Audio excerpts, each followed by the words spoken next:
ಇಲ್ಲ ಒಂದು ಸ್ವಲ್ಪ ಅದು ಹಿಂಗೆ ಮಾಡುತ್ತೆ ನಂಗೆ ಭಯ. ಬೇಡ ನೀವು ಈಗ ನಾನು ಆಗಲೇ ಹೇಳ್ದಾಗೆ ನಿಮಗೆ ಆನೆ ಬಗ್ಗೆ ಮತ್ತು ಆ ಮಾವುತರು ಮತ್ತು ಕವಾಡಿಗಳ ಬಗ್ಗೆ ಹೇಳ್ತೀನಿ ಅಂತ ಹೇಳಿದ್ದೆ. ಈಗ ಇವನ ಹೆಸರು ಪ್ರಶಾಂತ ಅಂತ. ಪ್ರಶಾಂತನ ಒಂದ್ಸತಿ ಸೊಂಡ್ಲು ಎತ್ಸು ಅಂತ ಹೇಳಿದ್ರೆ ಮಾವುತರು ಎತ್ತಿಸ್ತಾರೆ. ಒಂದ್ಸತಿ ಸೊಂಡ್ಲು ಎತ್ಸೋದಕ್ಕೆ ಹೇಳಿ ನೋಡಿ, ಹೇಗೆ ಅವ್ರ ಮಾತನ್ನ ಹೇಗೆ ಕೇಳುತ್ತೆ ಅಂತ ನೋಡಿ, ಎಷ್ಟು ಚಂದ ನೋಡಿ. ಸಲಾಮ್ ಅಂತ ಇದ್ದಾರೆ ಅವರು. ಸಲಾಮ್ ಅಂತ ಹೇಳಿದ್ರೆ ಅದು ಎತ್ತುತ್ತಾ ಇದೆ. ಸೊ ಹಾಗಾಗಿ ಮತ್ತೆ ಇದ್ರ ಬಗ್ಗೆ ನನಗೆ ಮತ್ತೆ ನೀವೇ ಮಾಹಿತಿ, ಡೋಬಿ ಅವರೇ ನನಗೆ ಮಾಹಿತಿ ಕೊಡಬೇಕು. ತುಂಬ ಖುಷಿ ಆಗ್ತಿದೆ ನನಗೆ ಇದನ್ನ ನೋಡಿ. ತುಂಬ ಪೂಜೆ ಎಲ್ಲ ಮಾಡಿದ್ದೀರಿ, ಕಾಣ್ತಾ ಇದೆ, ಕುಂಕುಮ ಎಲ್ಲ ಇಟ್ಟಿರೋದೆಲ್ಲ ಕಾಣ್ತಾ ಇದೆ. ಸೊ ಈಗ ಈ ಆನೆ ಬಗ್ಗೆ ಮಾತಾಡೋದಾದರೆ, ಒಂದು ಆನೆ ಅತಿ ಎಷ್ಟು KG ಇರುತ್ತೆ ಜಾಸ್ತಿ ಅಂತ? 6,500-7,000 kg ಎಲ್ಲ ಇರ್ತದೆ. 6,500, 7,000, 10,000, ಅಯ್ಯೋ 1,000 kg ವರೆಗೂ ಸುಮಾರು ಹಿಂದೆಲ್ಲ ಇದ್ದು. ಹಿಂದೆಲ್ಲ ಇದ್ದಾಗ ಅದೇನಾಯ್ತು, ಎಷ್ಟಿರ್ಬೋದು? ಎಷ್ಟು KG ಇದೆ ಇದು ಪ್ರಶಾಂತ್? ಈಗ ಇದು 5,000 ಸಿಲ್ರೆ ಇದೆ. 5,700. ನಿಮ್ಮ ಹೆಸರೆಂತ? ಶರತ್ ಅಂತ. ಶರತ್ ಅವರೇ, ಪ್ರಶಾಂತ್ ಅವ್ರನ್ನ ಮಾವುತರ ನೀವು? ಮಾವುತಲ್ಲ, ಕಾವಡಿ. ಕಾವಡಿನ. ಈಗ ಆಗ್ಲೇ ಹೇಳ್ದೆ, ನಾನು ಕೇಳ್ತಾ ಇದ್ದೆ ನಿಮ್ನ, ಎಷ್ಟು ಇದಕ್ಕೆ ಬೆಳಗ್ಗೆ ಏನೇನು ಊಟ ಕೊಡ್ತೀರಾ ಅಂತ? ಮುದ್ದೆ ಕೊಡ್ತೀವಿ ಮೇಡಮ್. ಎಷ್ಟು ಮುದ್ದೆ ಕೊಡ್ತೀರಾ? 10 ಕೊಡ್ತೀವಿ. 10 ಮುದ್ದೆ. ಆಮೇಲೆ ಮತ್ತೆ 11 ಗಂಟೆಗೆ ಇದು ಭತ್ತ, ಹುಲ್ಲು, ಬೆಲ್ಲ. ಎಷ್ಟು? ಅದು 10 kg ಕೊಡ್ತೀವಿ ಮೇಡಮ್. ಕಾಯಿ ಕೊಡ್ತೀರಾ? ಕಾಯಿ ಕೊಡ್ತೀವಿ ಮೇಡಮ್. ಚಿಪ್ ಸಮೇತ ಕೊಡ್ತೀರಾ? ಚಿಪ್ ಇಲ್ಲ, ಚಿಪ್ ಅಡದು ಕೊಡ್ತೀವಿ. ಇದ್ರ ಬಗ್ಗೆ ಹೇಳೋದಾದ್ರೆ ಇದ್ರ ದಿನಚರಿ ಏನು? ನೀವು ಹೇಳೋ ಮಾತನ್ನೇ ಬಿಟ್ರೆ ಬೇರೆ ಅವ್ರ ಮಾತು ಕೇಳಲ್ಲ ಅಲ್ವಾ? ಇದು ನಮ್ಮನ್ನ ಬಿಟ್ರೆ ಇನ್ನು ಯಾವುದಕ್ಕೆ ಮಾತು ಕೇಳೋದಿಲ್ಲ. ನಿಮ್ಗೆ ಪಳಗಿಸ್ಬಿಟ್ಟಿದೆ, ನೀವೇ ಅದನ್ನ ಪಳಗಿಸ್ಬೇಕಾಗಿರೋದು. ಹೌದು. ಹಾಗೆ ಎಷ್ಟು ವರ್ಷ ಇದಕ್ಕೆ ಇವಾಗ? ಇದಕ್ಕೆ 53 ವರ್ಷ. ಆನೆ ಎಷ್ಟು ವರ್ಷ ಬದುಕುತ್ತೆ ಹೇಳಕ್ಕೆ ಆಗಲ್ಲ ಮೇಡಮ್, ಅದು ಒಂದು 100 ವರ್ಷ ಅಷ್ಟೇ. ಮನುಷ್ಯನ್ ತರ 100 ವರ್ಷನಾ? 100 ಹೇಳಕ್ಕೆ ಆಗಲ್ಲ, ಹೆಂಗೋ ಇರ್ತದೆ ಅಂತ ಗೊತ್ತಿಲ್ಲ. ಹೌದು. ಈಗ ಅದೇ ನಾನು ಹೇಳ್ತಿದ್ನಲ್ಲ, ಮನುಷ್ಯನ ವಯಸ್ಸು ಅಂತ ಇಟ್ಕೋಬಹುದು, ಇಲ್ಲ ಅದಕ್ಕಿಂತ ಜಾಸ್ತಿ, ಒಂದು 10-20 ವರ್ಷ ಜಾಸ್ತಿ ಅಂತಾನು.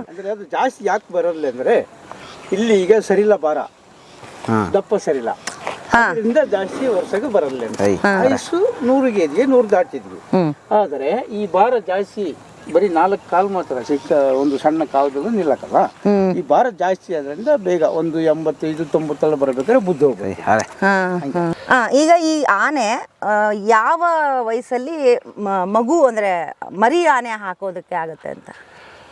ಯಾವ ವಯಸ್ಸಿನಂತ ಅಂದರೆ 22-25 ಹಿಂಗೆಲ್ಲ ಮರಿಯದು ಹಾಕಿದಾಗ ಅದಕ್ಕೆ ಬಾಣಂತನ ನಾವುಗಳು ಮಾಡ್ತೀವಿ, ಅದೇ ಥರ ಸುರಕ್ಷಿತವಾಗಿ ಇಡಬೇಕು, ಅದೆಲ್ಲ ಇದೆಯಾ? ಅದೆಲ್ಲ ಮಾಡಬೇಕಾ? ಬಿಸಿ ಬೇರೆ ಬೇರೆ ಥರ ಊಟ, ಬೇರೆ ಬೇರೆ ಥರ ಊಟ ಕೊಡುವಂಥದ್ದು, ಬಿಸಿ ನೀರು ಹಾಕೋಂಥದ್ದು, ಮತ್ತು ಅದಕ್ಕೆ ಏನೇನು ಔಷಧಿ ಬೇಕು ಅನ್ನೋದು. ಅದು ಜಾಸ್ತಿ ನಂಗೆ ಮನುಷ್ಯರು ಮಾಡಿದ ಔಷಧಿ ಅಲ್ಲಿಗೂ ಸರಿಯಾದ ರೀತಿಲಿ ಇರೋದಿಲ್ಲ. ನಂಗೆ ಬಾಸಿವೆಲ್ಲ ನಂಗೆ ಬಾಸಿಯೆಲ್ಲ ಏನು ಹೇಳ್ತೀವಿ ಅಂದರೆ, ನಂಗೆ ಜಾಸ್ತಿ ಔಷಧಿ ಮನುಷ್ಯರದು ಅದಕ್ಕೆ ಹಾಕಬಾರ್ದು. ಇವು ನ್ಯಾಚುರಲ್ ಅದು. ಅಂದರೆ ತನ್ನದೇ ಆದ ಔಷಧಿ, ತನ್ನದೇ ಆದದ್ದು, ತನ್ನದೇ ಆದ ಯಾನ ಬೇಕು ಅದು ಆಯ್ಕೆ ಮಾಡಿಕೊಡ್ತದೆ.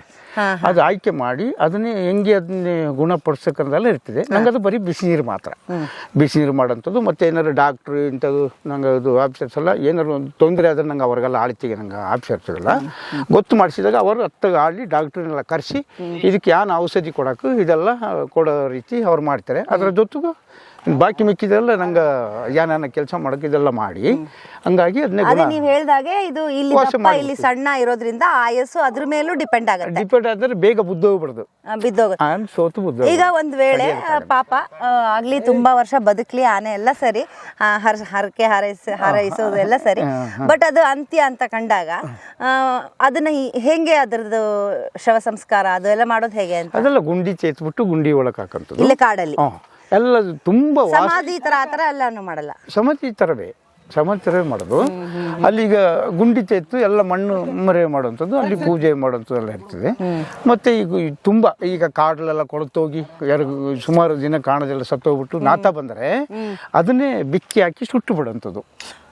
ಆ ವಾಸನೆ ಎಲ್ಲ ಬೇರೆ ಕಾಡು ಪ್ರಾಣಿಗಳಿಗೆ ಸಿಕ್ಕಬಾರದು ಅಂತ ಈ ತರ ಸುಡುವಾಗ್ಲೂ ಇದು ಕಟ್ಟಿಗೆನ ಇಟ್ಬಿಟ್ಟು ಕಟ್ಟಿಗೆ ಇಟ್ಬಿಟ್ಟು ಈ ತರ ಕಟ್ಟಿಗೆಗಳೆಲ್ಲ ಹಾಕಿ ಅದ್ರಲ್ಲಿ ಮಡಗಿ ಸುಟ್ಟು ಬಿಡೋದು ಅದು ಈ ಕೊಳಕು ಇರಬಾರ್ದು ಅಂತ ಹೇಳಿ ಆ ತರ ಅದನ್ನ ಬೆಂಕಿಲಿ ಬೇಯಿಸ್ಬಿಡೋದು ಓಕೆ ಹಿಂಗೆ ಹಾಗೆ ಸೊ ಒಂದು ಈಗ ಮರಿ ಹಾಕಾದ್ಮೇಲೆ ಅದ್ರ ಪಾಡಿಗೆ ಅದ್ರ ಜೀವನ ಅದೇ ನಡ್ಕೊಂಡು ಅದ್ರ ಜೀವನ ಅದೇ ಆಟ ಅದೆಷ್ಟು ತಿಂಗಳಿಗೆ ಏನ ಈ ಮರಿ ಮರಿ ಹಾಕಾದ್ಮೇಲೆ ಅಮ್ಮನಿಂದ ದೂರ ಆಗೋದು ಯಾವಾಗ ಅಂತ ದೂರ ಆಗಬೇಕಾದ್ರೆ ಒಂದು 16-17ವರೆಗೂ ದೂರ ಆಗದ್ಲೆ 17 ವರ್ಷ 18 ವರ್ಷ ಬರಕು ಅಲ್ಲಿವರೆಗೂ ಅವೇ ತಾಯಿ ಜೊತೆಲೇ ಇರ್ತದೆ ನೀವು ಅವಾಗಿಂದಾನೇ ಪಳಗ್ಸಕ್ ಸ್ಟಾರ್ಟ್ ಮಾಡ್ತೀರಾ?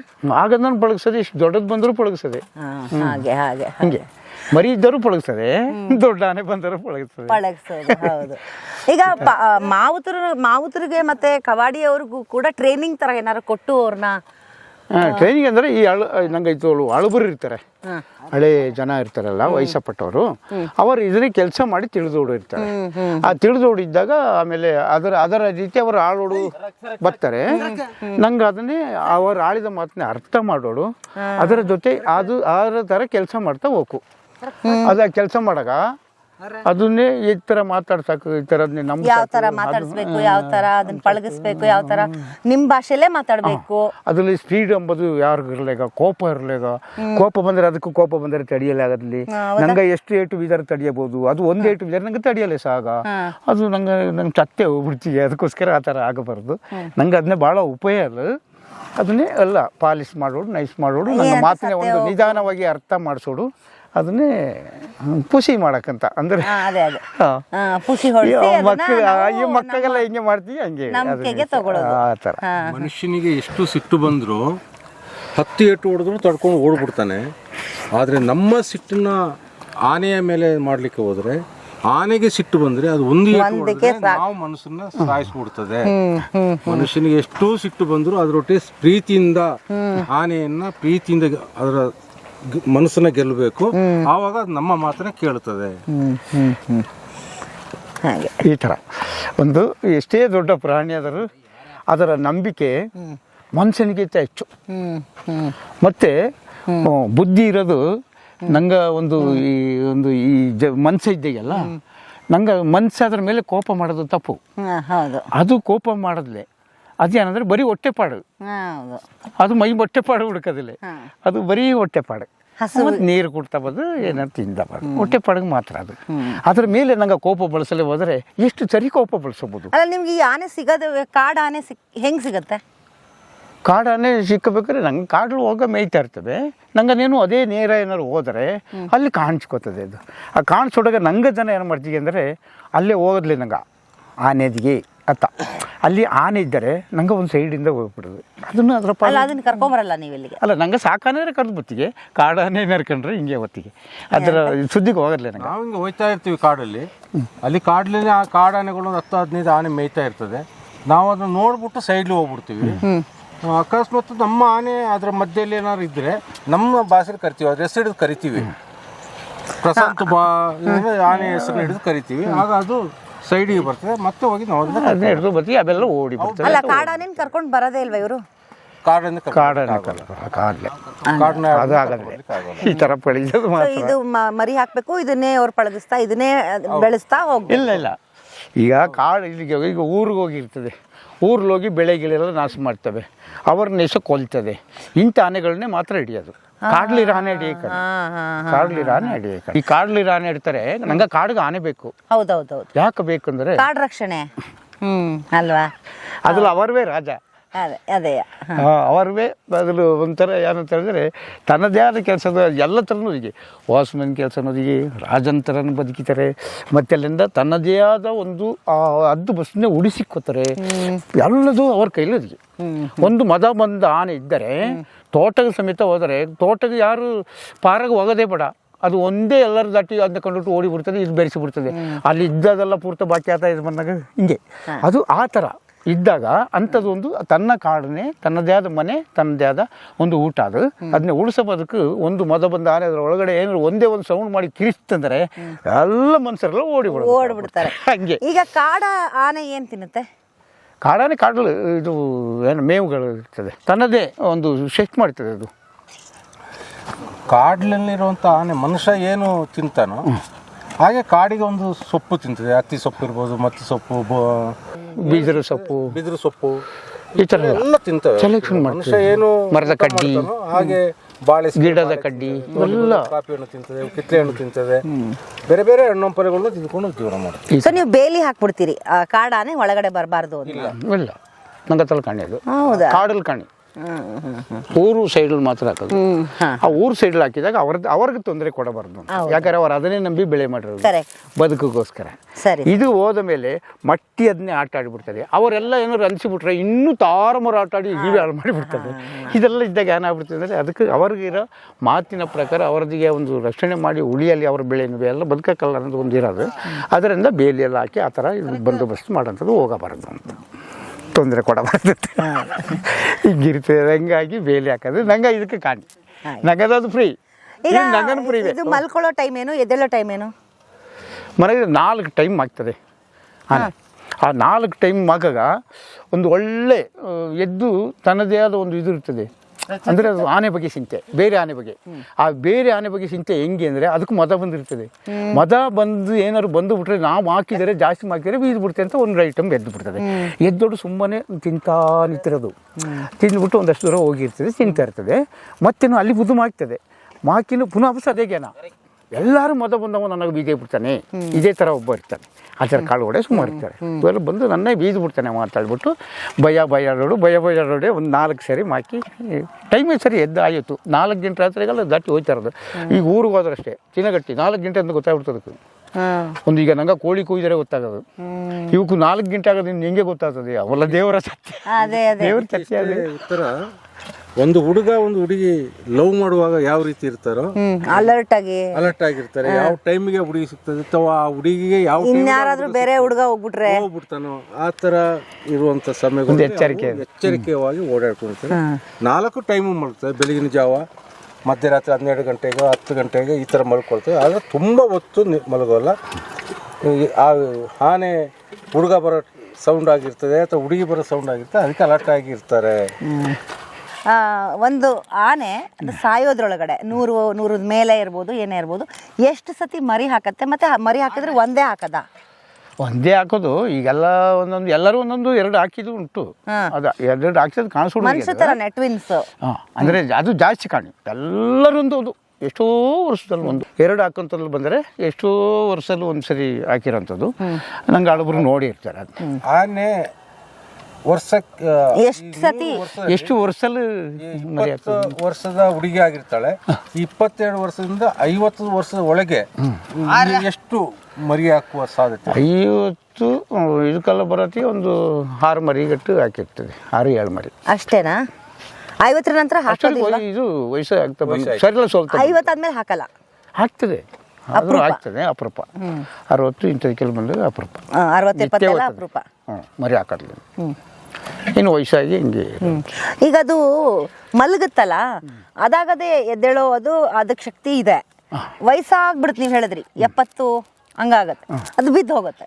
ಆಗ ತಾನೇ ಹೇಳ್ತದೆ, ಆರೈಕೆ ಮಾಡ ತನ್ನ ಶಕ್ತಿ ಅದಕ್ಕೆ ಎತ್ಕೋತದೆ. ತನ್ನ ಶಕ್ತಿನ ಯಾವತ್ತು ಕಳ್ಕೊಳ್ತದೋ ಆವಾಗ ಆನೆಗೆ ಹೇಳಲಿಕ್ಕೆ ಆಗೋದಿಲ್ಲ.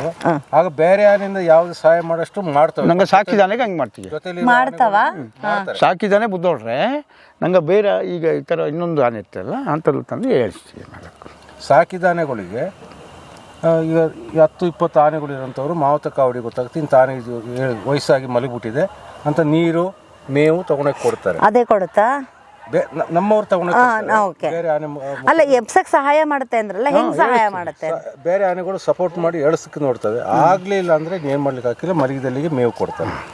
ಅದೇ ತರ ಕಾಡಿನಲ್ಲಿ ವಯಸ್ಸಾಯ್ತಾ ಆನೆಗಳು ಏನಾದ್ರು ಹೆಚ್ಚು ಕಮ್ಮಿ ಆದ್ರೆ ಆವಾಗಲೇ ಡೋಬಿ ಅವರು ಹೇಳಿದಾಗೆ ಮನುಷ್ಯನಿಗೆ ಗೊತ್ತಾಗೋದಾಗಂದ್ರೆ ಅದು ಕಾಡಿನ ಆನೆ ಸತ್ತು ಏನೋ ಕೆಟ್ಟ ಸುವಾಸನೆ ಬಂದಾಗ, ಹದ್ದು ಕಾಗೆಗಳು ಕಿರ್ಚಿದಾಗ, ಬೇರೆ ನಾಯಿಗಳು ಪ್ರಾಣಿಗಳು ಹೋಗಿ ಅಲ್ಲಿ ಗಲಾಟೆ ಮಾಡ್ತಿದ್ದ ಸಮಯದಲ್ಲಿ ಹೋಗಿ ನೋಡಿದಾಗ ಆನೆ ಸತ್ತಿದೆ ಅಂತ ಗೊತ್ತಾದರೆ ಸೌದೆ ಮೂಲಕ ಒಪ್ಪ ಮಾಡುವಂಥದ್ದು, ಸುಟ್ಟು ಭಸ್ಮ ಸುಟ್ಟಿ ಅದು ಬೇರೆ. ಸಾಕಿದ ಆನೆಗಳು ಕೂಡ ತಪ್ಪಿಸ್ಕೊಂಡು ದೂರ ಎಲ್ಲಾದರೂ ಹೋಗಿಬಿಟ್ಟಾಗ ಹುಡುಕಿ ಸಿಕ್ಕಲಿಲ್ಲ, ಏನಾದ್ರು ಹೆಚ್ಚು ಕಮ್ಮಿ ಆಯ್ತು ಅಂದರೆ ಇದೇ ರೀತಿ ಕರಗಿದಾಗ ಆನೆ ತುಂಬ ಇದಾದಾಗ ವಯಸ್ಸಾಗಿ ಅದು ಸತ್ತಿಗಿತ್ತು ಹೋದ್ರೆ. ಆದರೆ ಸಾಕಿದ ಆನೆಗಳು ಯಾವತ್ತೂ ಇದುವರೆಗೂ ಆಗಲಿಲ್ಲ, ಮುಂದೆ ಆಗೋದಿಲ್ಲ. ಕಾಡಾನೆ ನಾವು ಹೇಳಲಿಕ್ಕೂ ಆಗೋದಿಲ್ಲ. ಇದಕ್ಕೆ ಕಾಯಿಲೆ ಬಂದರೆ ಯಾವ ಥರ ಕಾಯಿಲೆ ಬರಬಹುದು ಅಂತ? ಇದಕ್ಕೆ ಆನೆಗೆ ಕಾಯಿಲೆ ಬರೋದಿಲ್ಲ, ಕಾಯಿಲೆ ಎಂಬುದು ಕಣಿ, ಜ್ವರ ಆ ಥರ ಎಲ್ಲ ಏನೋ ಜ್ವರ.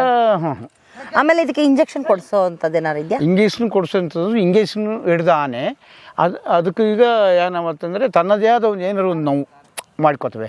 ಆನೆಗೂ ಜಗಳ ಆದಾಗ ಒಂದು ನೋವು ಆಗ್ತದೆ, ದೊಡ್ಡ ದೊಡ್ಡ ನೋವು ಆಗಿರ್ತದೆ. ಅದು ಎಲ್ಲ ಈ ಕೊಂಬುಲೆಲ್ಲ ಈದಾಗ ಗಾಯ ಆಗಿರ್ತದೆ. ಆ ಗಾಯದ ಹೊಡೆದಾಡ್ತವೆ. ಹೊಡೆದಟ್ಟಂದ್ರೆ ಅದು ನಾಯಿರ ಜಗಲು ನೀ ಬರಬಾರ್ದು, ನೀರ ಜಗಲು ನಾ ಬರಬಾರ್ದು ಅಂತ ಒಂದಕ್ಕೊಂದಕ್ಕೂ ಜಗಳ ಆಗ್ತದೆ. ಅದು ಅಲ್ಲಿ ಸಾಯೋದು ಅದಕ್ಕೂ ಗೊತ್ತಿರದ್ಲೆ ಆ ಟೈಮಲ್ಲೆಲ್ಲ.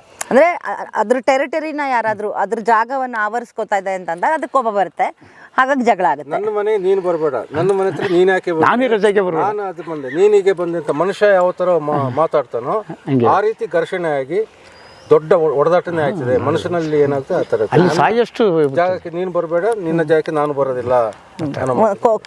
ಒಂದನ್ನೊಂದು ಕೊಂದ್ಕೊಳ್ಳೋ ಸಾಧ್ಯತೆ. ಘರ್ಷಣೆ ಗಂಡು ಆನೆಗಳು ಮಾಡಿದಾಗ ಒಂದು ಹೆಣ್ಣಾನೆ ದೂರದಲ್ಲಿದ್ದರೆ ಬಂದು ಮಧ್ಯೆಗೆ ಬರ್ತದೆ. ಆಗ ಆ ಗಂಡಾನೆ ಈ ಗಂಡಾನೆ ದೂರ ಹೋಗ್ತದೆ, ಸಮಾಧಾನ ಮಾಡ್ತಾರೆ. ಬಿಡಿಸೋ ಅಂತ ಜಗಳ ಬಿಡಿಸೋ ಅಂತ ಇದು ಬಂದಾಗ ಒಂದಕ್ಕೊಂದಕ್ಕೂ ಇನ್ನು ಜಗಳ ಆಗಿ ಅದು ಒಂದು ಬೆರೆಸೋಡು ಅವಾಗ ಅದಕ್ಕೆ ಮೆಡಿಸಿನ್, ಡಾಕ್ಟ್ರು, ಇಂಜೆಕ್ಷನ್ ಕೊಡೋದಕ್ಕಾಗ್ತದೆ. ನಂಗೈಸು ಅದನ್ನೇ ಬಿಸಿಲು ತೊಳಿ ಅಂತದ್ದು ಇದೆಲ್ಲ ಸೇರಿ ಅದನ್ನೇ ವಾಸೆ ಮಾಡೋದು. ಆನೆ ಸತ್ತಾಗ ದಂತಕ್ಕೆ ತುಂಬ ಬೆಲೆ ಇದೆಯಲ್ಲ, ಸೊ ಅದ್ರ ಸಮೇತ ನೀವು ಇದನ್ನ ಅಲ್ಲ, ದಂತಗೂ ಬೆಲೆ ಇತ್ತು, ಅದು ಹಿಂದೆ ಇತ್ತು, ಈಗ ಅದೆಲ್ಲ ಕಾಣಿ. ಹಂಗಂತಲ್ಲಿ ಸರ್ಕಾರವೇ ಏನೋ ಮಾಡ್ತಾರೆ ಅಂದರೆ ಅದನ್ನ ಎತ್ತೋಡೋಗಿ ಒಂದು ಕಡೆ ಜೋಪಾನ ಮಾಡ್ತಾರೆ, ಜೋಪಾನಾಗಿ ಇಟ್ಕೋತದೆ. ಅದನ್ನು ಸೇಲ್ ಮಾಡೋಂಥದ್ದು ಅಲ್ಲ, ಅದು ಸೇಲ್ಗಿಲ್ಲ, ಸೇಲ್ಗೆ ಕಾಣಿ. ಅದು ಯಾಕೆ ಸೇಲ್ಗೆ ಕಾಣಿ ಅಂದರೆ ಅದನ್ನೇ ಇಡ್ತೋಡು ಎಲ್ಲ ಪ್ರಾಣಿನೇ ಕೊಂದು ಅದರಿಂದ ಅದು ಎತ್ತಿ ತೀರ ತಾರಮರ ಕಳಬೇಟೆ ಜನಗದು ಒಂದು ಉಪುಗರಗ ಆಗ್ಬಿಡುತ್ತೆ ಅಂತ ಹೇಳ್ಬಿಟ್ಟು ಅದನ್ನೆಲ್ಲ ಮಾಡೋವಂಥದ್ದು, ಮಾಡಬಾರ್ದು ಅಂತೇಳಿ ಇದು ಮಾಡಿರೋಂಥದ್ದು. ಹಂಗಾದಾಗ ಅದು ಬೇರೆ ಗೌರ್ಮೆಂಟಿಗೆ ನೀವು ಗೌರ್ಮೆಂಟ್ಗೆ ಒಪ್ಪಬಹುದು. ಗೌರ್ಮೆಂಟ್ ಅವ್ರು ನಿತ್ತೋಡೆ ಮಾಡೋಂಥದ್ದು ನಂಗೆಲ್ಲ ಮಾಡಿ ಅದು ಜೋಪಾನಾಗಿ ಇಟ್ಟ ಬಂತು. ಈ ಥರ ಕಂಟ್ರೋಲ್ ಇರ್ತದೆ. ಡೋಬಿ ಅವ್ರದ್ದು ಮಾತೆಲ್ಲ ಕೇಳಿದ್ರಲ್ಲ, ಇದಾಗಿತ್ತು ಆನೆ ಮಾವುತರ ಬಗ್ಗೆ ಆಗ್ಬೋದು ಅಥವಾ ಕವಾಡಿಗಳ ಬಗ್ಗೆ ಆಗಿರ್ಬೋದು. ಆನೆಯ ವಯಸ್ಸು, ಆನೆಯ ಬಗ್ಗೆ ನಾವು ಪೂಜಿಸುವಂಥ ಗಣಪತಿ ಅದನ್ನು ಹೋಲಿಸ್ತೀವಿ. ಸೊ ಹಾಗಾಗಿ ದೇವರು ಸಮಾನ, ಅದನ್ನೇ ಹಾಗೆ ಮಗು ಥರ ನೋಡ್ಕೋತಾರೆ, ಪುಸಿ ಹೊಡಿತಾರೆ, ಪಿಸ್ಲಾಯಿಸ್ತಾರೆ, ಪಟಾಯಿಸ್ಕೋತಾರೆ. ಎಲ್ಲದ್ರ ಬಗ್ಗೆನೂ ನಮ್ಮ ಡೋಬಿಯವರು ವಿವರಿಸಿದ್ರು, ತುಂಬ ಚೆನ್ನಾಗಿತ್ತು. ಇದಾಗಿತ್ತು ಈ ಆನೆ ಪಾರ್ಕ್, ಎಲಿಫೆಂಟ್ ಪಾರ್ಕ್ ಅಂತ ನಾವೇನು ಕರೆದ್ವಿ ಇಲ್ಲಿ ದುಬಾರಿನಲ್ಲಿ. ಅದ್ರದ್ದು ಒಳಗಡೆ ಬಂದಿದ್ದೀವಿ. ಅವ್ರನ್ನೆಲ್ಲ ಮಾತಾಡಿಸಿ ಇಷ್ಟರ ಮಾಹಿತಿ ನಿಮ್ಮ ಮುಂದೆ ಇಟ್ಟಿದ್ದೀನಿ ನಾನು. ನಮಸ್ಕಾರ.